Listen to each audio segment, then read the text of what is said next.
Hello ಎಲ್ಲರಿಗೂ ನಮಸ್ಕಾರಗಳು. English ಶಿಕ್ಷಣ ಚಾನೆಲ್ಗೆ ನಿಮ್ಮೆಲ್ಲರಿಗೂ ಸ್ವಾಗತ. ಇವತ್ತು ಇನ್ನೊಂದು ವಿಡಿಯೋ ಮಾಡ್ತಾ ಇದ್ದೀನಿ ನಾನು. ನಿನ್ನೆ ನಾವು ಕರ್ಸಿವ್ ಹ್ಯಾಂಡ್ ರೈಟಿಂಗ್ ಕಲ್ತ್ಕೊಂಡ್ವಿ. ಇಂಗ್ಲೀಷ್ ಅಕ್ಷರಗಳು, ಪುಟ್ಟಕ್ಷರಗಳು ಹೇಗೆ ಬರೆಯೋದು ಅಂತ ಕಲ್ತ್ಕೊಂಡ್ವಿ. ಇವತ್ತು ಸ್ಪ್ಲಿಟ್ ಸ್ಮಾಲ್ ಲೆಟರ್ಸ್ ಕಲ್ತ್ಕೊಳ್ಳೋಣ. ಅದನ್ನು ಪ್ರಿಂಟ್ ಲೆಟರ್ಸ್ ಅಂತ ಹಾಗೂ ಹೇಳ್ತಾರೆ. ನಾನು ಮೊದಲನೇ ವಿಡಿಯೋಲ್ಲಿ ಬ್ಲಾಕ್ ಲೆಟರ್ಸ್ ಬರೆಯೋದು ಹೇಳ್ಕೊಟ್ಟಿದ್ದೀನಿ ನಿಮಗೆ. ಇವತ್ತು ಪುಟಾಣಿ ಅಕ್ಷರಗಳು ಪ್ರಿಂಟ್ ಮಾಡಿದ್ರೆ ಹೇಗೆ ಬರುತ್ತೋ ಪ್ರಿಂಟರ್ ಹೇಗೆ ಪ್ರಿಂಟ್ ಮಾಡುತ್ತೋ ನಾವು ಆ ಥರ ಬರೆಯೋದು ಹೇಗೆ ಅಂತ ಕಲ್ತ್ಕೊಳ್ಳೋಣ ಸಿಂಪಲ್ಲಾಗೆ. ನೀವಿಲ್ಲಿ ನೋಡ್ತಾ ಇರ್ಬೋದು, ಈ ಇಂಗ್ಲೀಷ್ ಅಂತ ಇದೆ ಅಲ್ವಾ, ಇದನ್ನು ಇಲ್ಲಿ ಇಂಗ್ಲೀಷ್ ಅಂತ ಬರೆದಿದೆ. ಇದು ಸ್ಪ್ಲಿಟ್ ಹ್ಯಾಂಡ್ ರೈಟಿಂಗ್ ಅಥವಾ ನಾನ್ ಕರ್ಸಿವ್ ಹ್ಯಾಂಡ್ ರೈಟಿಂಗ್ ಅಥವಾ ಪ್ರಿಂಟ್ ಲೆಟರ್ಸಲ್ಲಿ ಬರ್ದಿರೋದು. ಸೊ ಇದು ಕ್ಯಾಪಿಟಲ್ ಲೆಟರ್, ಇದೆಲ್ಲ ಸ್ಮಾಲ್ ಲೆಟರ್ಸ್. ನಾವಿವತ್ತು ಸ್ಮಾಲ್ ಲೆಟರ್ಸ್ನ ಕಲ್ತ್ಕೊಳ್ಳೋಣ. ಕ್ಯಾಪಿಟಲ್ ಲೆಟರ್ನ ನಾವು ಆಲ್ರೆಡಿ ಕಲ್ತ್ಕೊಂಡಿದ್ದೀವಿ ಹೇಗೆ ಬರೆಯೋದು ಅಂತ. ಇದೂ ಸರಳನೇ ಇದೆ. ಇದು ನಿಮಗೆ ರೆಫರೆನ್ಸ್ಗೆ ಅಂತ ಇದು ನಾನು ಕರ್ಸಿವ್ ಹ್ಯಾಂಡ್ ರೈಟಿಂಗ್ ಇಲ್ಲೇ ಇಟ್ಟಿದ್ದೀನಿ ಎರಡೂ. ನಿಮಗೆ ಆವಾಗ ಇಲ್ಲಿ ನಾನು ಇವೆರಡು ಲೈನಲ್ಲಿ ನಾನು ನಿಮಗೆ ಪ್ರಿಂಟ್ ಲೆಟರ್ಸ್ ಚಿಕ್ಕ ಅಕ್ಷರಗಳು ಹೇಗೆ ಬರೆಯೋದು ಅಂತ ಹೇಳ್ಕೊಡ್ತೀನಿ. ಇಲ್ಲಿ ಪ್ರಾಕ್ಟೀಸ್ ಮಾಡೋಣ. ಸೊ ನಿಮಗೆ ಇದಕ್ಕೆ ಮತ್ತು ಇದಕ್ಕೆ ವ್ಯತ್ಯಾಸ ಗೊತ್ತಾಗಲಿ ಅಂತ ನಾನು ಈ ಕರ್ಸಿವ್ ಹ್ಯಾಂಡ್ ರೈಟಿಂಗ್ನ ಇಲ್ಲೇ ಇಟ್ಕೊಂಡಿದ್ದೀನಿ. ಓಕೆ, ಸೊ ನಮಗಿವಾಗ ಎಲ್ಲರೂ ಪ್ರಾಕ್ಟೀಸ್ ಎಲ್ಲ ಮಾಡಿದ್ಮೇಲೆ ನಮಗೆ ಎ ಇಂದ ಝೆಡ್ ತನಕ ಆಲ್ಫಬೆಟ್ಸ್ನ ಹೇಗೆ ಬರೆಯೋದು ಅಂತ ನಿಮ್ಮೆಲ್ಲರಿಗೂ ಕಾನ್ಫಿಡೆನ್ಸ್ ಇದೆ ಅಂತ ನಾನು ಅಂದ್ಕೊತೀನಿ. ಅದಕ್ಕೆ ನಾನು ಇವತ್ತು ವಿಡಿಯೋನ ಸ್ವಲ್ಪ ಶಾರ್ಟ್ ಇಡೋಣ ಅಂತ ಪ್ಲ್ಯಾನ್ ಮಾಡಿದ್ದೀನಿ. ಸ್ವಲ್ಪ ಕಮ್ಮಿ ಡ್ಯೂರೇಷನ್ ಕಮ್ಮಿ ಇಟ್ಟಿರೋಣ. ಸೊ ತುಂಬ ನಿಧಾನವಾಗಿ ಹೋಗೋದು ಬೇಡ, ಬಿಕಾಸ್ ಎಲ್ಲರಿಗೂ ಇಷ್ಟೊಂದು ಟೈಮ್ ಸ್ಪೆಂಡ್ ಮಾಡೋಕ್ಕಾಗಲ್ಲ. ಮಕ್ಕಳು ಮಾಡ್ಬೋದು, ಆದರೆ ದೊಡ್ಡವರು ಕಲಿಬೇಕಂದ್ರೆ ಸ್ವಲ್ಪ ಕಷ್ಟ ಆಗ್ಬೋದು. ಅವ್ರಿಗೆ ಒನ್ ಅವರೆಲ್ಲ ತೆಗೆದುಬಿಟ್ಟು ವೀಡಿಯೋಸ್ ನೋಡೋದಕ್ಕೆ. ಆಲ್ಸೋ ನಿಮಗೆ ಬೋರ್ ಕೂಡ ಆಗ್ಬೋದು. ನಾನು ಟ್ರೈ ಮಾಡ್ತೀನಿ ನನ್ನ ವೀಡಿಯೋಸಂದನೇ ಶಾರ್ಟ್ ಫಾರ್ಮ್ ವೀಡಿಯೋಸ್ ಮಾಡಿ ಹಾಕೋದಕ್ಕೆ. ಬಟ್ ಡೀಟೇಲ್ಡ್ ವೀಡಿಯೋಸು ಇರಲಿ. ಯಾರಿಗೆ ಟೈಮ್ ಇದೆಯೋ ಅವ್ರಿಗೆ ಪ್ರಾಕ್ಟೀಸ್ ಮಾಡೋದಕ್ಕೆ, ಅವ್ರಿಗೆ ಆ ಇಚ್ಛೆ ಇದೆ ಅಂತಂದರೆ ಫುಲ್ ಲಾಂಗ್ ಫಾರ್ಮ್ ನನ್ನ ಜೊತೆನೇ ಪ್ರಾಕ್ಟೀಸ್ ಮಾಡಬೇಕು ಅನ್ನೋ ಒಂದು ಥಾಟ್ ಇದ್ದರೆ, ಒಂದು ಯೋಚನೆ ಇದ್ದರೆ ನೀವು ನನ್ನ ಜೊತೆಗೇ ಮಾಡ್ಬೋದು. ಬಟ್ ನಾನು ಎ ಟು ಝೆಡ್ ಸ್ವಲ್ಪ ಬೇಗ ಹೋಗ್ತೀನಿ, ಆಯಿತಾ? ಸೊ ಇದು ಕೆಲವೊಂದು ಆಲ್ಫಬೆಟ್ಸ್ ಬ್ಲಾಕ್ ಲೆಟರ್ಸ್ ಥರನೇ ಇರುತ್ತೆ. ಬಟ್ ಆದರೆ ಬ್ಲಾಕ್ ಲೆಟರ್ಸಲ್ಲಿ ನಾವು ಮೇಲ್ಗಡೆ ಟಾಪ್ ರೆಡ್ ಲೈನೂ ಯೂಸ್ ಮಾಡ್ತಾಯಿದ್ವಿ, ಆಮೇಲೆ 3 ಲೈನ್ಸ್ ಯೂಸ್ ಮಾಡ್ತಾಯಿದ್ವಿ. ಸೊ ಮೇ ಬಿ ಒಂದೊಂದು ಲೆಟರ್ಸ್ಗೆ ನೀವು ಬರೀ ಇವೆರಡು ಲೈನ್ ಮಾತ್ರ ಯೂಸ್ ಮಾಡ್ಬೋದು, ಅಥವಾ ಇವು 3 ಮಾತ್ರ ಯೂಸ್ ಮಾಡ್ಬೋದು, ಅಥವಾ ಇವು 3 ಮಾತ್ರ ಯೂಸ್ ಮಾಡ್ಬೋದು, ಅಥವಾ ಇವೆರಡು ಮಾತ್ರ ಯೂಸ್ ಮಾಡ್ಬೋದು. ಸೊ ನಾನು ನಿಮಗೆ ಹೇಳ್ಕೊಡ್ತೀನಿ ಹೇಗೆ ಅಂತ. ಸೊ ಕರ್ಸಿವ್ ಹ್ಯಾಂಡ್ ರೈಟಿಂಗಿನ ಇದು ಸ್ವಲ್ಪ ಸುಲಭ. ಇದು ನಿಮಗೆ ಈಸಿನೂ ಆಗ್ಬೋದು. ಸುಮಾರು ಜನ ಕರ್ಸಿವಲ್ಲಿ ಕಲ್ತ್ಕೊತಾರೆ, ಆದರೆ ಅದು ದೊಡ್ಡವ್ರು ಆಗ್ತಾ ಹ್ಯಾಂಡ್ ರೈಟಿಂಗ್ ಮೆಚ್ಯೂರ್ ಆಗ್ತಾ ಕರ್ಸಿವ್ ಹ್ಯಾಂಡ್ ರೈಟಿಂಗ್ ಉಳಿಸ್ಕೊಳ್ಳೋದಕ್ಕೆ ಸ್ವಲ್ಪ ಕಷ್ಟ ಆಗ್ಬೋದು. So casual cursive hand writing use ಮಾಡ್ತಾರೆ. ಅಂದರೆ ಕೆಲವೊಂದು ಕಡೆ ಕೆಲವೊಂದು ಪದಗಳು ಕರ್ಸಿವಲ್ಲಿ ಬರೀತಾರೆ, ಕೆಲವೊಂದು ಪದಗಳು ಪ್ರಿಂಟ್ ಲೆಟರ್ಸಲ್ಲಿ ಬರೀತಾರೆ. ಒಂದು ಅಡ್ವಾಂಟೇಜ್ ಏನಂದರೆ ಪ್ರಿಂಟ್ ಲೆಟರ್ಸಲ್ಲಿ ಬರೆಯೋದು ಜನರಿಗೆ ಸುಲಭ ಆಗುತ್ತೆ ಅರ್ಥ ಆಗೋದು. ಯಾಕಂದರೆ ಹ್ಯಾಂಡ್ ರೈಟಿಂಗ್ ವೇರಿಯೇಷನ್ಸ್ ಇರಲ್ಲ. ವೇರಿಯೇಷನ್ಸ್ ಅಂದರೆ ವ್ಯತ್ಯಾಸಗಳು ತುಂಬ ಇರಲ್ಲ. ಇವಾಗ ಕರ್ಸಿವ್ ಹ್ಯಾಂಡ್ ರೈಟಿಂಗ್ ಒಬ್ಬರಿಂದ ಒಬ್ಬರಿಗೆ ಚೇಂಜ್ ಆಗ್ತಾ ಹೋಗುತ್ತೆ. ಸೊ ಸ್ವಲ್ಪ ಅಷ್ಟು ಚೆನ್ನಾಗೇ ಬರೆದಿಲ್ಲ ಅಂತಂದರೆ, ಒಂಥರ ಸ್ಪಷ್ಟವಾಗಿ ಬರೆದಿಲ್ಲ, ಕ್ಲಿಯರಾಗಿ ಬರೆದಿಲ್ಲ ಅಂತಂದರೆ ಸ್ವಲ್ಪ ಕಷ್ಟ ಆಗ್ಬೋದು ಜನರಿಗೆ ಕರ್ಸಿವ್ ಹ್ಯಾಂಡ್ ರೈಟಿಂಗ್ ಓದೋದು. ಆದರೆ ಸ್ಪ್ಲಿಟ್ ಲೆಟರ್ಸ್ ಅಥವಾ ಬ್ಲಾಕ್ ಲೆಟರ್ಸ್ ಅಥವಾ ಪ್ರಿಂಟ್ ಲೆಟರ್ಸಲ್ಲಿ ಬರೆದಿದ್ರೆ ನಾವು ತುಂಬ ಸುಲಭ ಆಗುತ್ತೆ ಓದೋವ್ರಿಗೆ. ಸೊ ಅದೊಂದು ಏನೋ ಬೆನಿಫಿಟ್ ಅಥವಾ ಉಪಯೋಗ ಅಥವಾ ಅಡ್ವಾಂಟೇಜ್ ಇರುತ್ತೆ ಪ್ರಿಂಟ್ ಲೆಟರ್ಸಲ್ಲಿ ಬರೆಯೋದು. ಸೊ ಅದೇ ನಾನು ಹೇಳಿದ ಪ್ರಕಾರ ದೊಡ್ಡವ್ರು ಆಗ್ತಾ ಹ್ಯಾಂಡ್ ರೈಟಿಂಗ್ ಮೆಚ್ಯೂರ್ ಆಗ್ತಾ ಎಲ್ಲ ನಾವು ಕರ್ಸಿವಲ್ಲಿ ಬರೆಯೋಕ್ಕಾಗೋದಿಲ್ಲ. ಕಾಂಬಿನೇಷನ್ ಇರುತ್ತೆ. ಅಂದರೆ ಕರ್ಸಿವ್ ಒಂದೊಂದು ಕಡೆ ಇರುತ್ತೆ, ಸ್ಪ್ಲಿಟ್ ಲೆಟರ್ಸ್ ಅಥವಾ ಪ್ರಿಂಟ್ ಲೆಟರ್ಸ್ ಒಂದೊಂದು ಕಡೆ ಇರುತ್ತೆ.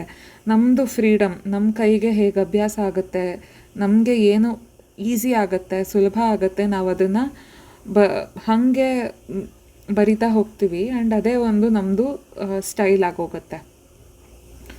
ಸೊ ಹಾಗೆ ಎಲ್ಲರದು ಯುನೀಕ್ ಆಗಿರುತ್ತೆ ಹ್ಯಾಂಡ್ ರೈಟಿಂಗ್. ಒಬ್ಬೊಬ್ಬರು ಒಂದೊಂದು ಥರ ಬರೀತಾರೆ. ಕೆಲವರು 2 ಲೆಟರ್ಸ್ ಜಾಯಿನ್ ಮಾಡ್ಬೋದು, ಆದರೆ ಬೇರೆಯವರು ಆ 2 ಲೆಟರ್ಸ್ ಜಾಯಿನ್ ಮಾಡದೇ ಇರ್ಬೋದು, ಆ ಥರ. ಸೊ ಒಂದು ಯುನೀಕ್ ಸ್ಟೈಲ್ ಡೆವಲಪ್ ಆಗುತ್ತೆ ಪ್ರತಿಯೊಂದು ಹ್ಯಾಂಡ್ ರೈಟಿಂಗು ಪ್ರತಿಯೊಬ್ಬರಿಗೂ. ಯುನೀಕ್ ಅಂದರೆ ಒಂದು ಸ್ಪೆಷಲ್, ಅಂದರೆ ಅವ್ರದ್ದು ಸಿಗ್ನೇಚರ್ ಥರ ಅದು. ಸೊ ಅವ್ರಿಗೆ ಮಾತ್ರ ಆ ಥರ ಹ್ಯಾಂಡ್ ರೈಟಿಂಗ್ ಬರೋದು. ಸೊ ಅದನ್ನು ನಾನು ಹೇಳೋಕ್ಕೆ ಪ್ರಯತ್ನ ಮಾಡ್ತಿದ್ದಿತ್ತು.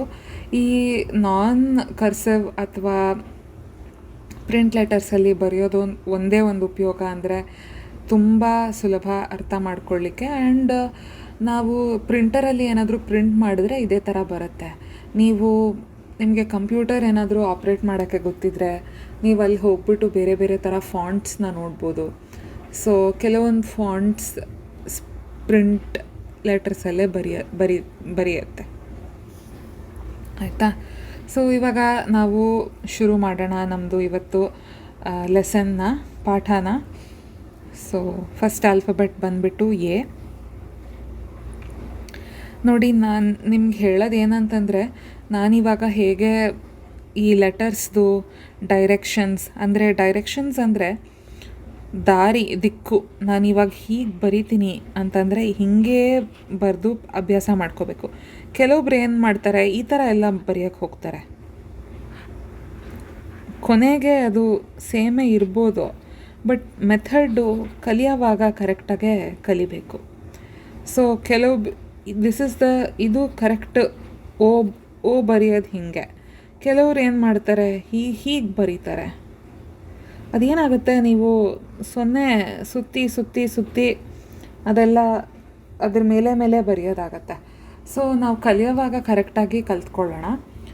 ಸೊ ಅದನ್ನು ಗಮನ ಇಟ್ಟು ನೋಡಿ, ನಾನು ಹೇಗೆ ಯಾವ ಡೈರೆಕ್ಷನಲ್ಲಿ ಹೋಗ್ತಾ ಇದ್ದೀನಿ, ಯಾವಾಗ ಪೆನ್ನನ್ನ ಎತ್ತಾ ಇದ್ದೀನಿ, ಯಾವಾಗ ಕಂಟಿನ್ಯೂಸ್ ಆಗಿ ಬರಿತಾ ಇದ್ದೀನಿ, ಏನು ಪೆನ್ ಎತ್ತಿದೆ, ಎಲ್ಲಿ ನಿಲ್ಲಿಸ್ತಾ ಇದ್ದೀನಿ, ಯಾವಾಗ ನಾನು ಅದ್ರ ಮೇಲೆ ಅದೇ ಗೀಟಿನ ಮೇಲೆ ಮತ್ತೆ ಹೋಗಿ ಮತ್ತೆ ಅದೇ ಗೀಟಿನ ಕೆಳಗೆ ಬಂದು, ಸೊ ಆ ಡೈರೆಕ್ಷನ್ಸ್ನ ನೀವು ಅಬ್ಸರ್ವ್ ಮಾಡಿ ಅಂತ ನಾನು ನಿಮಗೆ ಕೊಡೋದು ಒಂದು ಅಡ್ವೈಸ್. ನೀವು ಹಾಗೆ ಕಲ್ತ್ಕೊಂಡ್ರೆ ನಿಮಗೆ ತುಂಬ ಈಸಿ ಆಗುತ್ತೆ ಬರೆಯೋದು, ಆ್ಯಂಡ್ ಸ್ಪೀಡ್ ಕೂಡ ಇರುತ್ತೆ. ಇದು ಬರ್ಕೊಳ್ಳೋರಿಗೆ. ಬಟ್ ಆದರೆ ಸುಮ್ಮನೆ ನೀವು ಇಂಗ್ಲೀಷ್ ಓದೋಕ್ಕೆ ಮಾತ್ರ ಬರಬೇಕಂತಂದರೆ ಪರವಾಗಿಲ್ಲ, ಏನು ತೊಂದರೆ ಇಲ್ಲ. ಪ್ಯಾಟರ್ನ್ನ ನೀವು ಅಬ್ಸರ್ವ್ ಮಾಡಿ. ಬಟ್ ಬರಿಬೇಕು ಅಂತಂದರೆ ನಿಮಗೆ ತುಂಬ ಇದು ಉಪಯೋಗ ಆಗುತ್ತೆ.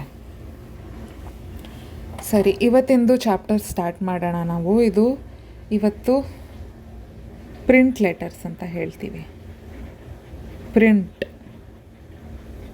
ಲೆಟರ್ಸ್ ನಾನು ನಿಮಗೆ ಸ್ಲೋಲಿ ಹೇಳ್ಕೊಡ್ತೀನಿ ಬರೆಯೋದು, ಬಟ್ ನಿಮಗೆ ಸ್ಪೆಲ್ಲಿಂಗ್ ಬರೆದು ತೋರಿಸ್ತಾ ಇದ್ದೀನಿ. ಆಮೇಲೆ ನಿಮಗೆ ಸ್ವಲ್ಪ ಇವಾಗ ಶಬ್ದಗಳು ಹೇಗೆ ಬರೆಯೋದು, ಯಾವ್ಯಾವ ಲೆಟರ್ಗೆ ಯಾವ್ಯಾವ ಶಬ್ದ ಬರುತ್ತೆ ಅಂತ ಅದೆಲ್ಲ ಗೊತ್ತಾದ ಮೇಲೆ ನಿಮಗೆ ಸ್ಪೆಲ್ಲಿಂಗ್ದು ರೀಸನಿಂಗ್ ಗೊತ್ತಾಗುತ್ತೆ. ಕೆಲವೊಂದು ಸ್ಪೆಲ್ಲಿಂಗ್ಸ್ಗೆ ರೀಸನಿಂಗ್ ಏನೂ ಇರಲ್ಲ. ಯಾಕೆ ಈ ಥರ ಇದೆ, ಯಾಕೆ ಆ ಥರ ಇದೆ ಅಂತ ಕೇಳಿದ್ರೇನೋ ಅದಕ್ಕೇನು ಎಕ್ಸ್ಪ್ಲನೇಷನ್ ಅಥವಾ ವಿವರಣೆ ಏನೂ ಕೊಡೋದಕ್ಕೆ ಆಗೋದಿಲ್ಲ. ಸೊ ನಿಮಗೆ ಗ್ರ್ಯಾಜುಲಿ ಮುಂದಕ್ಕೆ ಹೋಗ್ತಾ ಪಾಠಕ್ಕೆ ಮುಂದಕ್ಕೆ ಹೋಗ್ತಾ ನಿಮಗೆ ಗೊತ್ತಾಗುತ್ತೆ ಯಾಕೆ ಆ ಥರ ಇದೆ ಅಂತ ಸ್ಪೆಲ್ಲಿಂಗ್ಸು. ಸೊ ಹೀಗೆ ಬರೀತಾರೆ. ಆಯಿತಾ? ಸ್ಪೆಲ್ಲಿಂಗ್ ಆಫ್ ಪ್ರಿಂಟ್ ಲೆಟರ್ಸ್ ಇದು. ಓಕೆ, ಇವಾಗ ಮೊದಲನೇ ಅಕ್ಷರ ನೋಡೋಣ. ಅದು ಎ. ಇದನ್ನು ಎ ಹೀಗೆ ಬರೀತಾರೆ ಪ್ರಿಂಟ್ ಲೆಟರ್ಸಲ್ಲಿ. ಇದು ಎ. ಬ್ಲೂ ಲೈನ್, ಮೇಲ್ಗಡೆ ಬ್ಲೂ ಲೈನಿಂದ ಸ್ಟಾರ್ಟ್ ಮಾಡಿ ಕೆಳಗಡೆ ಬ್ಲೂ ಲೈನ್ಗೆ ಬಂದು ಈ ಥರ 0 ಮಾಡಿ ಇದು ಎ. ಆಯಿತಾ? ನೋಡಿ, ನಾವು ಕರ್ಸಿವ್ ಹ್ಯಾಂಡ್ ರೈಟಿಂಗಲ್ಲಿ ಹೀಗೆ ಮಾಡ್ತಾಯಿದ್ವಿ, ಆದರೆ ಈ ಪಾರ್ಟ್ ಇಲ್ಲಿ ಇರೋದಿಲ್ಲ. ಬರೀ ಇಲ್ಲಿಂದ ಸ್ಟಾರ್ಟ್ ಮಾಡಿ ಹೀಗೆ. ಓಕೆ, ಸೊ ಅದಕ್ಕೆ ನಾನು ಮೇಲ್ಗಡೆ ಇಟ್ಟಿರೋದು ನಿಮಗೆ ಗೊತ್ತಾಗಲಿ ಅಂತ. ಇವಾಗ ಬಿ ಬಿ ಬಿ ಮತ್ತು ಡಿ ತುಂಬ ಸೇಮ್. ಒಂದು ಈ ಕಡೆ ಇರುತ್ತೆ 0, ಒಂದು ಆ ಕಡೆ ಇರುತ್ತೆ. ಸೊ ಅದನ್ನು ನೀವು ಗಮನ ಇಟ್ಟು ನೋಡಿ. ಇವಾಗ ಬಿ ಬಂದುಬಿಟ್ಟು ರೆಡ್ ಲೈನ್, ಮೇಲ್ಗಡೆ ರೆಡ್ ಲೈನಿಂದ ಸ್ಟಾರ್ಟ್ ಮಾಡಿ ಒಂದು ಸ್ಟ್ರೇಟ್ ಲೈನ್ ಇಟ್ಟು ಇಲ್ಲಿ ಈ ಥರ ಹಾಕಬೇಕು, ಆಯಿತಾ? ಸೊ ನೀವು ಐದರ್ ಒಂದೇ ಇದರಲ್ಲೇ ಬರಿಬೋದು ಅಥವಾ 2 ಸ್ಟ್ರೋಕಲ್ಲಿ ಬರಿಬೋದು. ಇದು 2 ಸ್ಟ್ರೋಕಲ್ಲಿ, ಇದು 1 ಸ್ಟ್ರೋಕಲ್ಲಿ ಬರಿಬೋದು.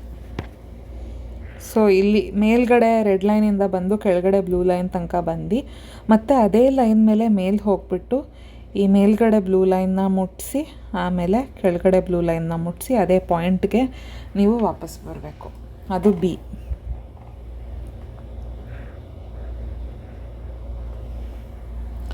ನೆಕ್ಸ್ಟ್ ಆಲ್ಫಬೆಟ್ ಬಂದುಬಿಟ್ಟು ಸಿ ತುಂಬ ಸುಲಭ, ಇಷ್ಟೇ. ನಾವು ಇವಾಗ ಕರ್ಸಿವ್ ಹ್ಯಾಂಡ್ ರೈಟಿಂಗಲ್ಲಿ ಆಗಿದ್ದಿದ್ರೆ ಈ ಥರ ಬರಿತಾ ಇದ್ವಿ. ಸೊ ಈ ಕಡೆ ಭಾಗ ಸಿಗೆ ಇಲ್ಲ. ಅದೇ ಕ್ಯಾಪಿಟಲ್ ಆಗಿದ್ದಿದ್ರೆ ನಾವು ಮೇಲ್ಗಡೆಯಿಂದ ಕೆಳಗಡೆ ತನಕ ಬರಿತಾ ಇದ್ವಿ. ಈ ಲೈನ್ ಮುಟ್ತಾ ಇತ್ತು ಕ್ಯಾಪಿಟಲ್ ಸಿ ಆಗಿದ್ದಿದ್ರೆ, ಬಟ್ ಸ್ಮಾಲ್ ಸಿಗೆ ಮುಟ್ಟೋದಿಲ್ಲ, ಆಯಿತಾ? ನೋಡಿ, ನಾನು ನಿಮಗೆ ಹೇಳಿದೆ ಅಲ್ವಾ ಈ ಥರ ಇರುತ್ತೆ ಅಂತ ಕರ್ಸಿವ್ ಹ್ಯಾಂಡ್ ರೈಟಿಂಗಲ್ಲಿ. ಆದರೆ ಇಲ್ಲಿ ಇದಿಲ್ಲ, ಬರೀ ಹಿಂಗೆ ಮಾತ್ರ ಬರೆಯೋದು. Next D. ಇವಾಗ ಡಿ ನಾನು ನಿಮಗೆ ಹೇಳಿದೆ ಬಿ ಆದರೆ ಈ ಕಡೆಗಿರುತ್ತೆ ಅಂತ, ಡಿ ಅಂದರೆ ಈ ಕಡೆಗಿರುತ್ತೆ. ಸೊ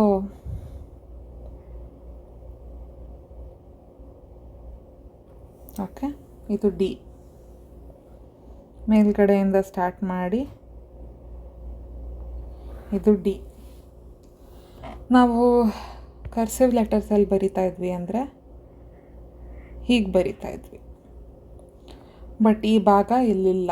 ಸೊ ಬರೀ ಇಲ್ಲಿಂದ ಸ್ಟಾರ್ಟ್ ಮಾಡಿ ಹೀಗೆ ಬರಬೇಕು. ಸುಲಭ ಇದೆ ಅಲ್ವಾ? ಸೊ ಬಿ ರೈಟ್ ಸೈಡ್ ಇರುತ್ತೆ 0, ಡಿ ಲೆಫ್ಟ್ ಸೈಡ್ ಇರುತ್ತೆ 0.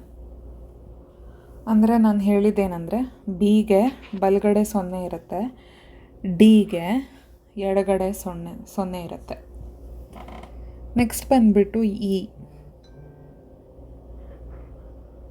ಇದು ಇ, ಆಯಿತಾ? ಸೊ ಇಲ್ಲಿ ಟಚ್ ಆಗಬೇಕು ಇ.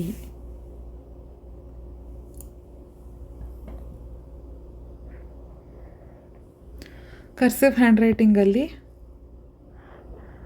ಹೀಗೆ ಬರಿತಾ ಇದ್ವಿ, ಆದರೆ ಇಲ್ಲಿ ಹೀಗೆ ಬರಿತೀವಿ. Next F.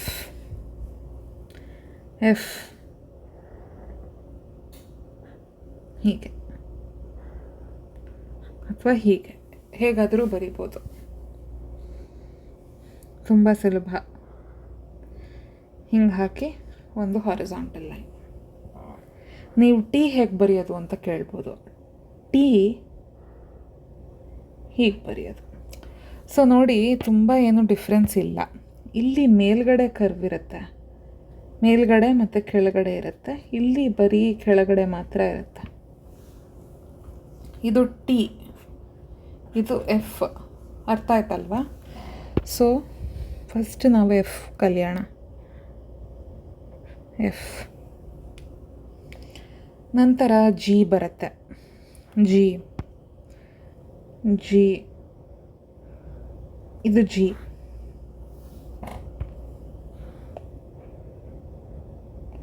ಎ ಥರನೇ ಬರೆದು ಕೆಳಗೆ ಬಂದ್ಬಿಟ್ಟು ಹೀಗೆ ಬರಿಬೇಕು.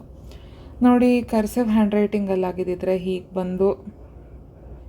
ಬಂದು ಕೆಳಗೆ ಬಂದು ಇದನ್ನ ಮೇಲ್ಗಡೆ ಹೀಗೆ ತೊಗೊಂಡು ಹೋಗ್ತಾಯಿದ್ವಿ. ಯಾಕೆ ಈ ಥರ ಮೇಲ್ಗಡೆ ಬರೀತಾರೆ ಅಂದರೆ, ಬಿಕಾಸ್ ಅದು ನೆಕ್ಸ್ಟ್ ಲೆಟರ್ ಜೊತೆಗೆ ಜಾಯಿನ್ ಆಗಬೇಕು. ಸಪೋಸ್ ಗರ್ಲ್ ಬರಿತಾ ಇದ್ದೀವಿ ಅಂದರೆ ಈ ಥರ ಜಾಯಿನ್ ಆಗಬೇಕು, ಅದಕ್ಕೆ ಇದನ್ನು ಹಿಂಗೆ ತೊಗೊಂಡು ಬರೋದು. ಬಟ್ ಇದು ಸ್ಪ್ಲಿಟ್ ಹ್ಯಾಂಡ್ ರೈಟಿಂಗ್ ಅಲ್ವಾ, ಸೊ ಗರ್ಲ್ ಅಂತ ಬರಿತೀವಿ ಅಂದ್ರೂ ಹೀಗೆ ಬರಿಬೇಕು. ಸೊ ಇದನ್ನು ಮೇಲ್ಗಡೆ ತೊಗೊಂಡು ಬರೋ ಅವಶ್ಯಕತೆ ಇಲ್ಲ ಈ ಪ್ರಿಂಟ್ ಲೆಟರ್ಸಲ್ಲಿ.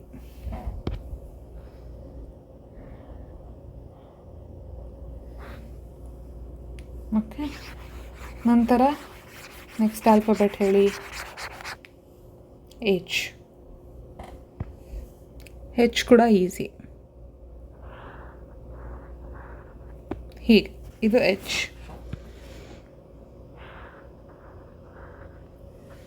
ಆಯಿತಾ?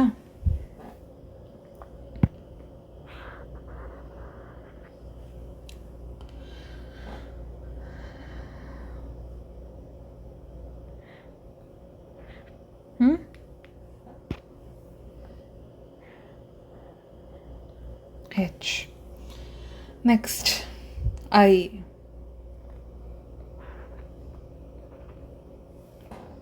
ನಾವಿವಾಗ ಕರ್ಸಿವಲ್ಲಿ ಹೇಗೆ ಬರಿತಾ ಇದ್ವಿ, ಹೀಗೆ ಬರೆದು ಹೀಗೆ ಬರಿತಾ ಇದ್ವಿ. ಆದರೆ ಇಲ್ಲಿ ಸ್ಪ್ಲಿಟ್ಟಲ್ಲಿ ಪ್ರಿಂಟ್ ಲೆಟರ್ಸಲ್ಲಿ ಬರೀ ಇಷ್ಟೆ. ನೋಡಿ, ಕಾಣಿಸ್ತಾ ಇದೆಯಾ? ಐಗೇನೂ ಅಷ್ಟೇ ಈ ಥರ ಬರೆದು ಈ ಥರ ಬರಿತಾ ಇದ್ವಿ ಅಲ್ವಾ. ಇಲ್ಲಿ ಬರೀ ಈ ಕಡೆಗೆ ಮಾತ್ರ ನೋಡಿ.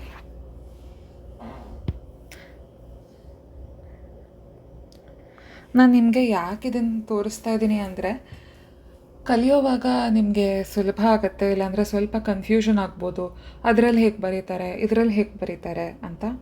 ಸೊ ಇಲ್ಲೇ ಪಕ್ಕ ಇಟ್ಟು ನಾವು ಅದರದ್ದು ವ್ಯತ್ಯಾಸ ಕಾಣಿಸಿದ್ರೆ ನಮಗೆ ಏನೂ ಕನ್ಫ್ಯೂಷನ್ ಆಗೋದಿಲ್ಲ. Next J. ಹೀಗೆ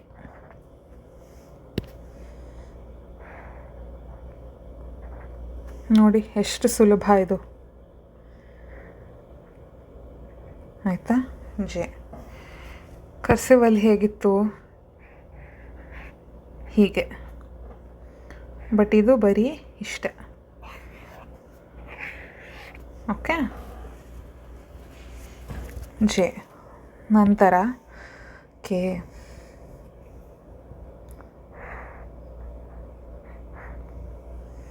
ಇದು ತುಂಬ ಸುಲಭ ನೋಡಿ, ಇಷ್ಟೆ.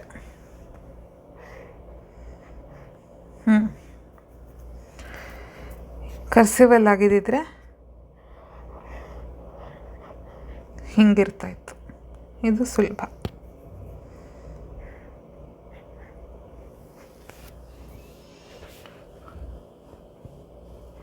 ಕ್ಯಾಪಿಟಲ್ ಲೆಟರ್ಸ್ ಆಗಿದ್ದಿದ್ರೆ ಹೀಗೆ ಬರಿತಾ ಇದ್ವಿ. Next L. ನೋಡಿ, ಎಷ್ಟೊಂದು ಲೆಟರ್ಸ್ ಇದೇ ಥರ ಇದೆ ಅಲ್ವಾ. ನಾನು ನಿಮಗೆ ಹೇಳಿದೆ ನೋಡಿ, ಎಫ್ ಹಿಂಗಿದೆ, ಟಿ ಹೀಗೆ ಬರೆಯೋದು. ಆದರೆ ಇಲ್ಲಿ ಗೀಟ್ ಹಾಕಲಿಲ್ಲ ಅಂದರೆ ಏನಾಗುತ್ತೆ, ಅದು ಎಲ್.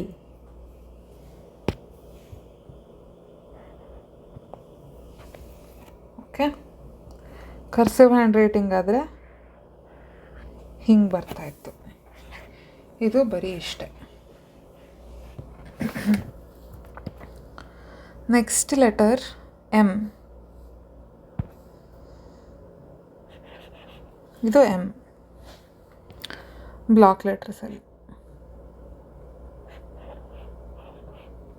ಅಷ್ಟೆ. ಸುಲಭ ಅಲ್ವಾ? ತುಂಬ ಸುಲಭ.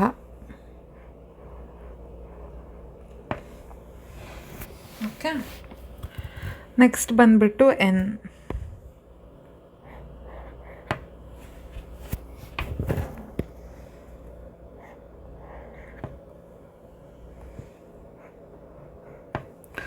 ನೋಡಿ, ಎಮ್ ಇದರಲ್ಲಿ ಕರ್ಸಿವಲ್ಲಿ ನೋಡಿ ಹಿಂಗೆ ಬಂದುಬಿಟ್ಟು ಈ ಥರ ಬರಿಬೇಕಾಗಿತ್ತು, ಆದರೆ ಇಲ್ಲಿ ಬರೀ ಇಷ್ಟೆ. ಎನ್ ಬಂದುಬಿಟ್ಟು ಹೀಗೆ ಬರಿಬೇಕಾಗಿತ್ತು, ಎನ್ ಬರೀ ಇಷ್ಟ. ಇಲ್ಲಿ ಓ ಅಂತೂ ಇನ್ನೂ ಸಿಂಪಲ್, ಇಷ್ಟೇ. ಓ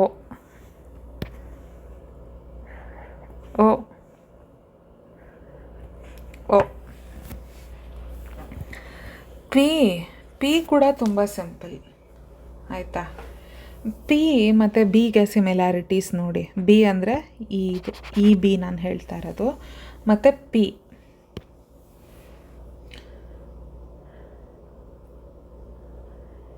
ಇದು ಪಿ.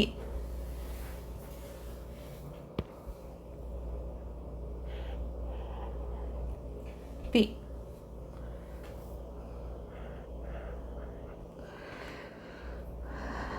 ಸೊ ಇದು ಯಾವುದ್ರ ಥರ ಕಾಣಿಸುತ್ತೆ? ಡಿ ಥರ ಕಾಣಿಸುತ್ತೆ ಅಲ್ವಾ? ಡಿನ ನಾವು ಉಲ್ಟಾ ಮಾಡಿದ್ರೆ ಪಿ ಸಿಗುತ್ತೆ. ಸೊ ಪಿ ಇದು. ಕ್ಯೂ ನೋಡ್ಕೊಳ್ಳಿ ಈಗ.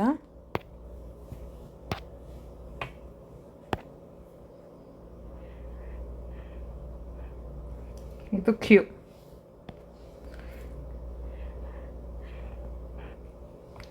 ಇದು ಕ್ಯೂ.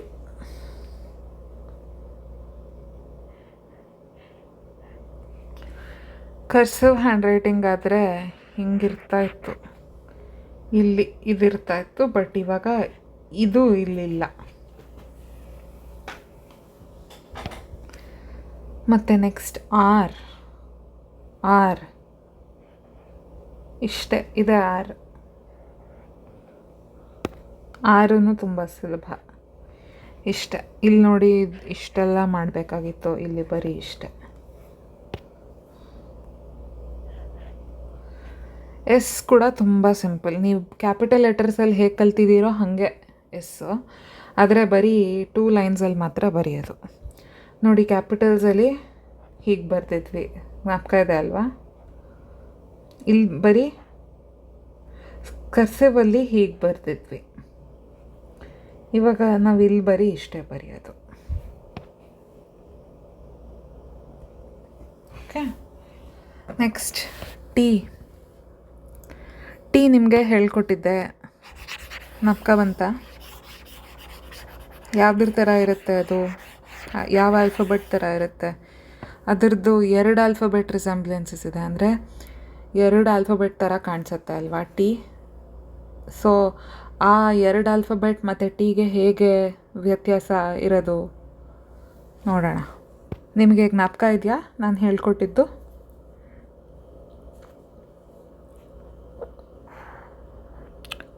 ಟಿ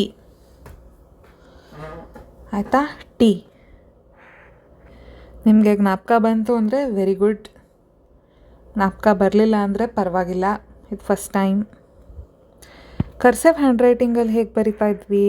ಹೀಗೆ ಬರಿತಾ ಇದ್ವಿ. ಆದರೆ ಈ ಪಾರ್ಟು ಇಲ್ಲಿರಲ್ಲ. ನಿಮಗೆ ಗೊತ್ತಾಗ್ತಿರ್ಬೋದು, ಸುಮಾರು ಎಲ್ಲ ಕರ್ಸಿವಲ್ಲೂ ಹೀಗೆ ಸ್ಟಾರ್ಟ್ ಆಗುತ್ತೆ ಅಂತ ನಾನು ನಿಮಗೆ ಹೇಳಿದೆ ಅಲ್ವಾ? ಆ ಪಾರ್ಟು ಈ ಪ್ರಿಂಟ್ ಲೆಟರ್ಸಲ್ಲಿ ಇರೋದಿಲ್ಲ. ನೋಡಿ, ಟಿಗೆ ಎಫ್ಗೆ ಸೇಮ್, ಆದರೆ ಎಫಲ್ಲಿ ಮೇಲ್ಗಡೆನೂ ಈ ಥರ ಕರ್ವ್ ಬರುತ್ತೆ, ಕೆಳಗಡೆನೂ ಈ ಥರ ಕರ್ವ್ ಬರುತ್ತೆ. ಆಯಿತಾ? ಇದು ಎಫ್. ಬಟ್ ಬರೀ ಇಷ್ಟು ಬರೆದ್ರೆ ಬರೀ ಟಿ. ಅದು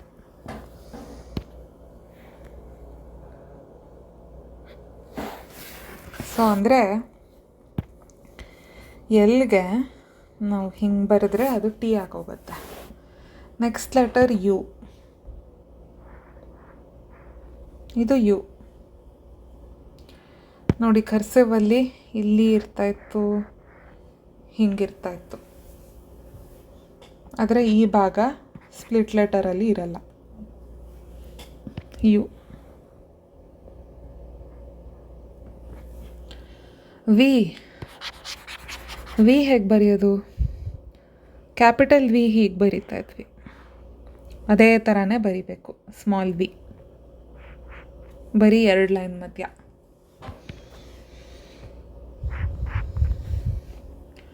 ಡಬ್ಲ್ಯೂ ಹೇಗೆ ಬರಿತಾ ಇದ್ವಿ?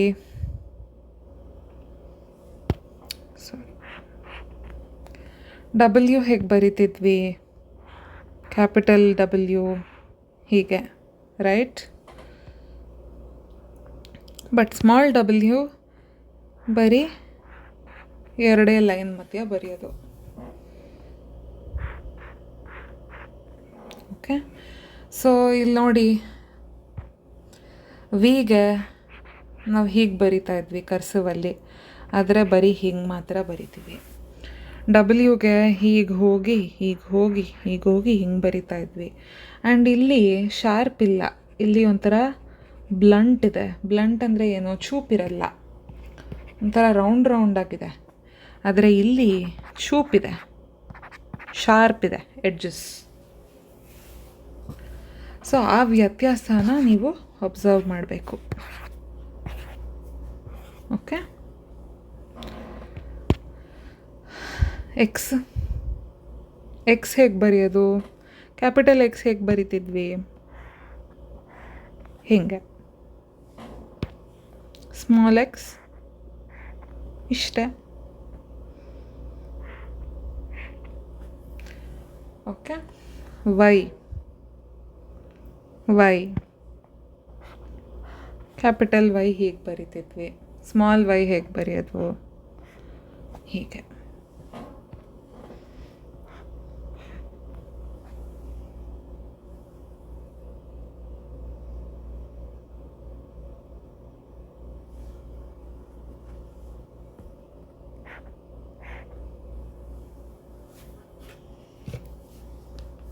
ನೆಕ್ಸ್ಟ್,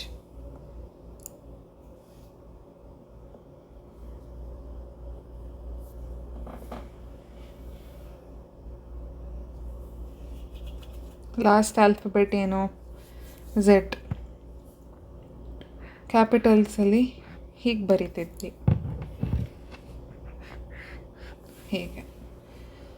ಸೊ ಸ್ಮಾಲಲ್ಲಿ ಅದೇ ಥರನ 2 ಲೈನಲ್ಲಿ ಬರಿಬೇಕು,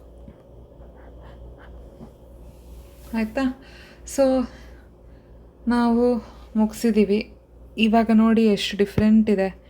ಝೆಡ್ ಇಲ್ಲಿಗೆ ಮತ್ತು ಕರ್ಸಿವ್ ಝೆಡ್ಗೆ ಎಷ್ಟು ಡಿಫ್ರೆನ್ಸ್ ಇದೆ, ವೈಗೆ ಮತ್ತು ಕರ್ಸಿವ್ ವೈಗೆ ಎಷ್ಟು ಡಿಫ್ರೆನ್ಸ್ ಇದೆ, ಎಕ್ಸ್ಗೆ ಮತ್ತು ಕರ್ಸಿವ್ ಎಕ್ಸ್ಗೆ ಎಷ್ಟು ಡಿಫ್ರೆನ್ಸ್ ಇದೆ, ಡಬ್ಲ್ಯೂಗೆ ಕರ್ಸಿವ್ ಡಬ್ಲ್ಯೂಗೆ ಎಷ್ಟು ಡಿಫ್ರೆನ್ಸ್ ಇದೆ, ವಿಗೆ ವಿಗೆ ಡಿಫ್ರೆನ್ಸ್ ಇದೆ.